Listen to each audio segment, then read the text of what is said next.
اس وقت رکن قومی اسمبلی علی محمد خان صاحب ہمارے ساتھ موجود ہیں. سر یہ بتائیں کہ ابھی آپ نے الیکشن ایکٹ کے حوالے سے مخالفت کی ہے اور نون لیگ نے بھی مخالفت کی ہے. پیپلز پارٹی نے جو بل پیش کیا ہے 2025 جو الیکشن ایکٹ کا جو بل پیش کیا گیا کیا بل تھا؟ اس میں اثاثوں کے حوالے سے تھا کہ ایم این ایز کے اثاثوں کے حوالے سے جو ہے ظاہر کرنی چاہیے نہیں ظاہر کرنی چاہیے. آپ کیا کہتے ہیں؟ تو نہیں کرنی چاہیے ظاہر. میں تو عوامی نمائندوں میں نے بھی کہا ہے بالکل یہ بالکل کسی عوامی نمائندے کو حق نہیں ہونا چاہیے کہ اپنے اثاثے چھپائے. آپ سیاست میں آتے ہیں آپ کھلی کتاب کی طرح ہیں. پھر میں نے مثال پیش کی حضرت عمر فاروق رضی اللہ عنہ والی کہ حضرت عمر فاروق رضی اللہ عنہ سے جب ایک صحابی نے سوال کیا کہ آپ بتائیں آپ کے پاس 2 چادریں کیوں ہیں، پھر انہوں نے بجائے اس کے کہ برا مانتے یا کہتے کہ آپ کی ضرورت کیسی بھی خلیفہ وقت سے سوال کرنے کی، حضرت عمر رضی اللہ عنہ جیسی ہستی کتنی بڑی ہستی ہے جن کے بارے میں حضور نبی کریم صلی اللہ علیہ وسلم کی حدیث کا مفہوم ہے کہ میرے بعد اگر نبی ہوتا تو عمر ہوتا، لیکن اے لوگوں سن لو میرے بعد نبوت کا دروازہ بند ہے. اس عمر سے سوال ہوا. فاروق اعظم سے سوال ہو سکتا ہے، ہم سے نہیں ہو سکتا. اور حضرت عمر فاروق رضی اللہ عنہ نے پھر کیا جواب دیا تھا آپ کو پتہ ہے نا کیا جواب دیا تھا؟ عبداللہ بن عمر رضی اللہ عنہ کو کہا کہ ان کو جواب دو، تو عبداللہ رضی اللہ عنہ نے جواب دیا کہ میرے والد محترم کے پاس 2 چادریں اس لیے ہیں کہ ایک ان کی اپنی ہے، ایک میں ان کا بیٹا ہوں، میں نے ہدیہ کی ہے کیونکہ ایک چادر سے کپڑے نہیں بنتے تھے. تو اس کے بعد اس صحابی نے کہا کہ یا امیر المومنین اب آپ حکم کریں ہمارا سر بھی حاضر ہے.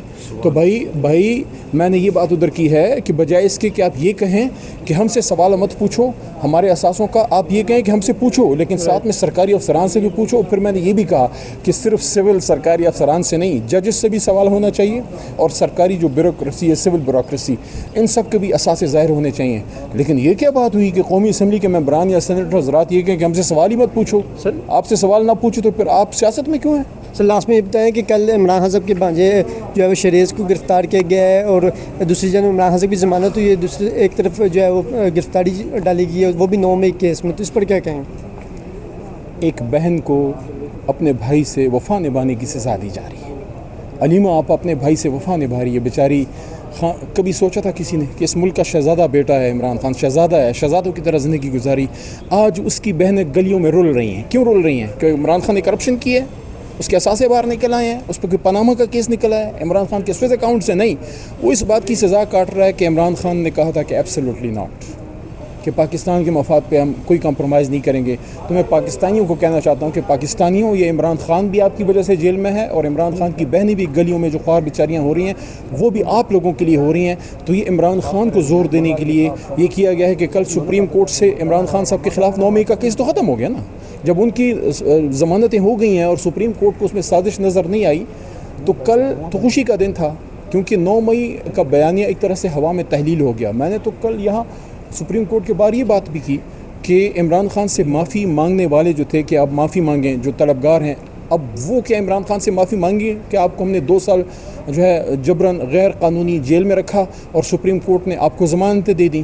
تو اس کا جواب یہ ملا کہ شام کو شاریز جو لڑکا ہے خان صاحب کا جو بھانجا ہے میرے تو چھوٹے بھائیوں کی عمر کا ہے، وہ تو بیچارہ سیاست میں نہیں اللہ کے ولی، وہ تو ایتھلیٹ ہے، وہ تو پہاڑی علاقوں میں ہوتا ہے یا ملک سے باہر اور پاکستان کی نمائندگی کرتا ہے. اس کا سیاست کا شاریز کا سیاست سے کیا لینا دینا؟ صرف علیمہ آپا کو تنگ کرنا.